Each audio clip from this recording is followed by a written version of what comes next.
Hello दोस्तों, स्वागत है आपका मेरे यूट्यूब चैनल अमन की कहानियों में।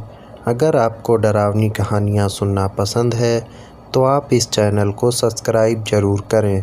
ऐसा करने से आगे आने वाली वीडियो आपके पास आसानी से पहुंच जाएगी। तो दोस्तों, अब ज़्यादा देर ना करते हुए हम सीधे चलते हैं अपनी कहानी की ओर। भादों का महीना था, काली अनिहारी रात थी। कभी कभी रहकर हवा का तेज झोंका आता था और आकाश में रह रहकर बिजली भी कौंध जाती थी। रमेशर काका अपने घर से दूर घोड़े पर मड़ई में लेटे हुए थे। रमेशर काका का घोड़ा गांव से थोड़ा दूर एक गढ़ी के किनारे था। गढ़ी बहुत बड़ी नहीं थी, पर बरसात में तालाब भर जाता था और इसमें इतने घास फूस उग जाते थे कि डरावनी लगती थी। इस गढ़ी के किनारे आम के लगभग 5-7 मोटे मोटे पेड़ थे।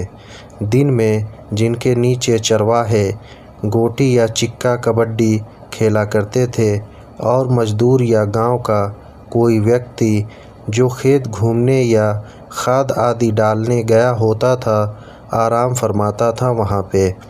धीरे धीरे रात ढल रही थी, पर हवा का तेज झोंका अब आंधी का रूप ले चला था।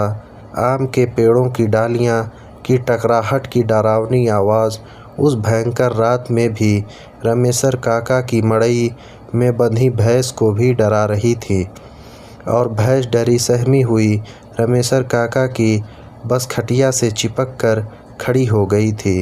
रमेशर काका अचानक सोए सोए ही हट हट की रट लगाने लगे थे, पर भैंस अपनी जगह से बिना टस मस हुए सिहरी हुई हटने का नाम नहीं ले रही थी। रमेशर काका उठकर बैठ गए और बैठे बैठे ही भैंस के पेट पर हाथ फेरने लगे। भैंस भी अपनापन पाकर रमेशर काका और सट कर खड़ी हो गई। रमेशर काका को लगा कि शायद भैंस को मच्छर लग रहा है, इसलिए बैठ नहीं रही है और बार बार पूंछ से शरीर को झाड़ रही है। वे खड़े हो गए और मड़ई के दरवाजे पर रखे धुआंरे मवेशियों को मच्छर आदि से बचाने के लिए जलाई हुई आग, जिसमें से धुआं निकल कर फैलता है और मच्छर आदि भाग जाते हैं, उन पर थोड़ा घास फूस रख कर मुँह से फूंकने लगे। रमेशर काका फूंक मार मार कर आग तेज करने लगे और धुआं भी बढ़ने लगा। बार बार फूंक मारने से अचानक एक बार घास फूस जलने लगी और मड़ई में थोड़ा प्रकाश फैल गया। उस प्रकाश में अचानक रमेशर काका की नज़र उनकी बसखटिया पर पड़ी। अरे, उनको तो बसखटिया पर एक औरत दिखाई दी।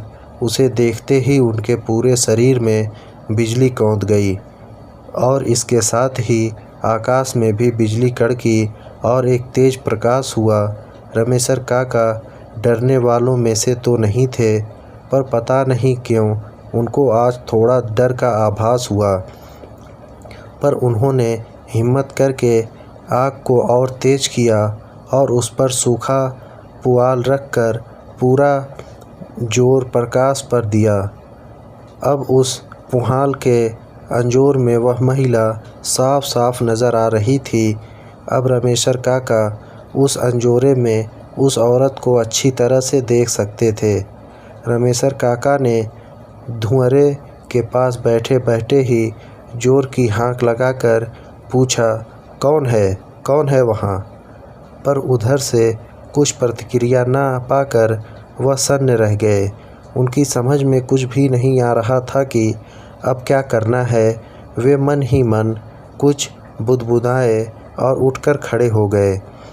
उनके पैर ना आगे अपनी खाट की ओर ही बढ़ रहे थे और ना ही मड़ई के बाहर ही।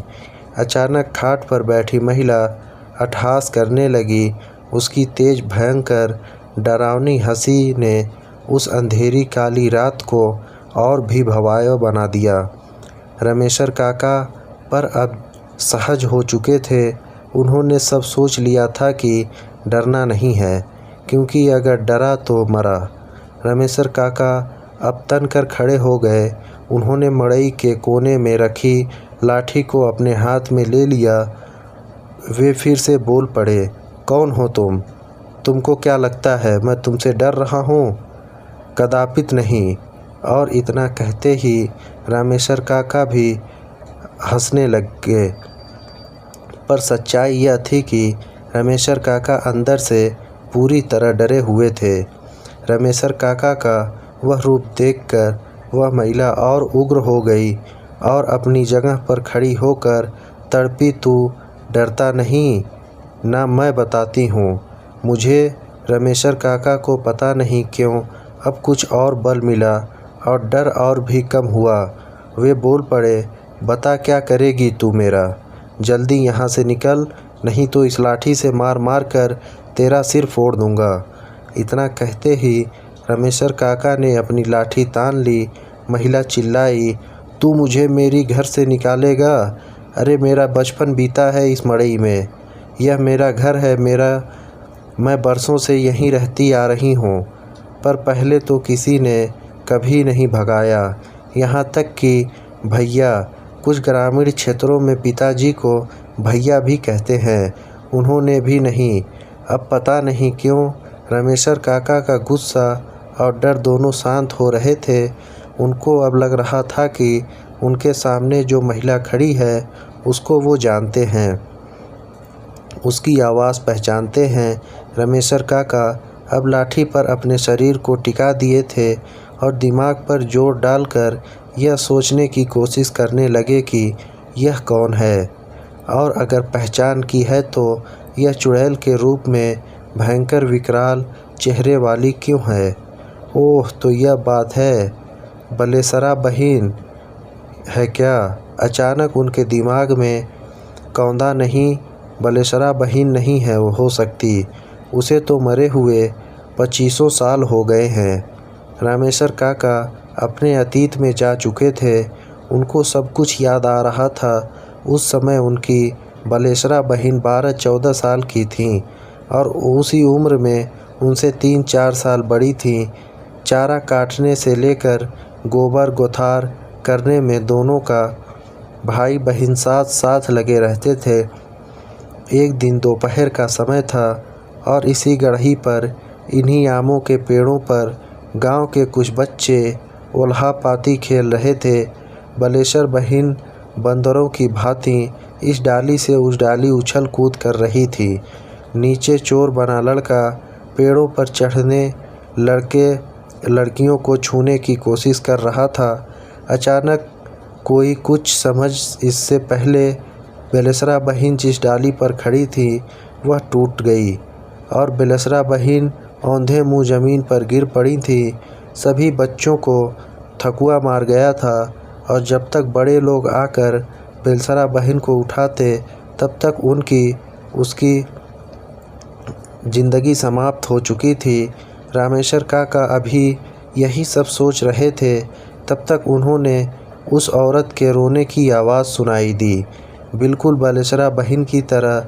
अब रामेश्वर काका को पूरी यकीन हो गया था कि यह बलेसरा बहन ही है। रामेश्वर काका को अब ये भूल चुके थे कि उनकी बहन मर चुकी है।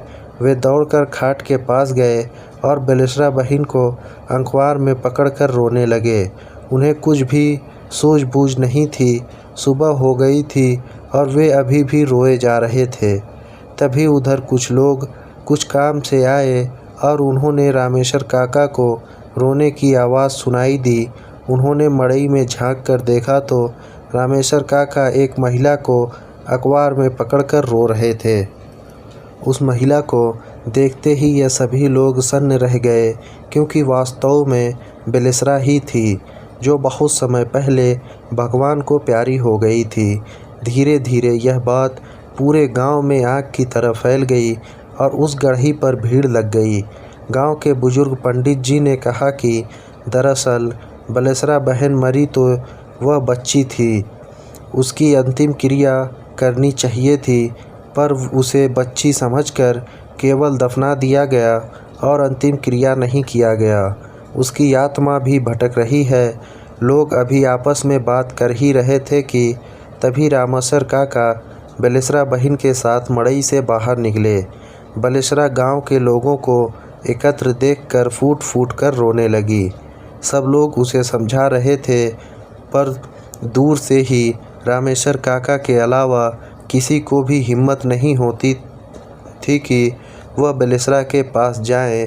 बलेश्रा अचानक बोल पड़ी, हाँ, यह सही है कि मैं मर चुकी हूँ, पर मुझसे डरने की आवश्यकता नहीं है। मैं इसी गांव की बेटी हूँ, पर आज तक भटक रही हूँ। मेरी सुध कोई नहीं ले रहा है। मैं इस गढ़ी पर रहकर अन्य भूत प्रेतों से अपने गांव के लोगों की रक्षा करती हूँ। मैं नहीं चाहती कि इस गढ़ी पर इन आम के पेड़ों पर अगर कोई गांव का व्यक्ति ओल्हा पाती खेले तो उसे किसी भूत को भाजन बनना पड़े। इतना कहने के बाद बलेश्रा रोने लगी और रोते रोते बोली, मुझे एक प्रेत ने ओल्हा पाती खेलते समय धक्का दे दिया था। आगे बलेश्रा ने जो कुछ बताया उससे लोगों भी रो पड़े। बलेश्रा ने क्या क्या बताया, इससे जानने के लिए इस कहानी की अगली कड़ी का आपको इंतज़ार करना पड़ेगा। आखिर वो प्रेत कौन था जिसने बलेश्रा को धक्का दिया? इन भूत प्रेतों की दुनिया कैसी होती है, यह सब जानने के लिए इस कहानी की अगली कड़ी का इंतज़ार करें। दोस्तों, इस कहानी में बस इतना ही।